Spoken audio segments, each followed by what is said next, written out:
I always loved thrills, and one night I let my friends convince me to enter an abandoned psychiatric hospital.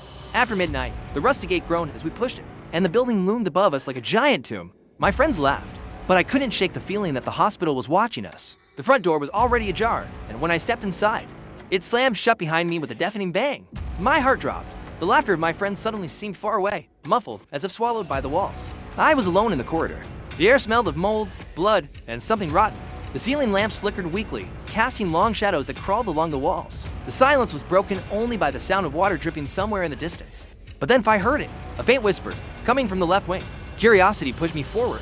The whisper grew clearer, turning into a fragile voice. "Help me."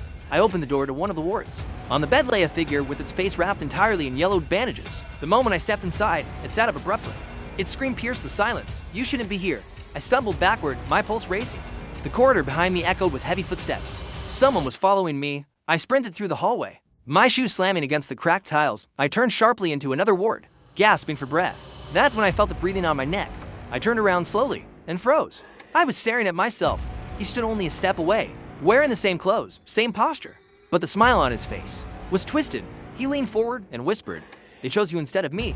I squeezed my eyes shut, whispering that it wasn't real. When I opened them, the room was empty. The bed stood bare, the desk undisturbed. But from that moment on, every whisper I heard in the hospital carried my own voice, panicking. I ran back toward the entrance and shoved the heavy door. To my relief, it swung open. Cold night air brushed my skin. I stepped outside, but the ground beneath my feet echoed like tiles. I wasn't outside. I was still in the corridor. The walls were different now, covered with hundreds of words scratched into the plaster. Words written in frantic, jagged letters. "You will never leave. You will never leave. You will never leave." The lights flickered violently. At the far end of the hallway, a figure appeared. A tall man in a white coat. His steps echoed slowly, deliberately.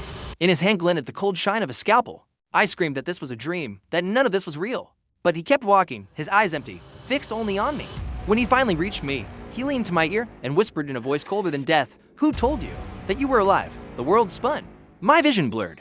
The last thing I remember was the freezing touch of steel against my throat, and then darkness. When I opened my eyes again, I was lying on a bed. My arms were strapped down. My face was wrapped in tight bandages, making it hard to breathe.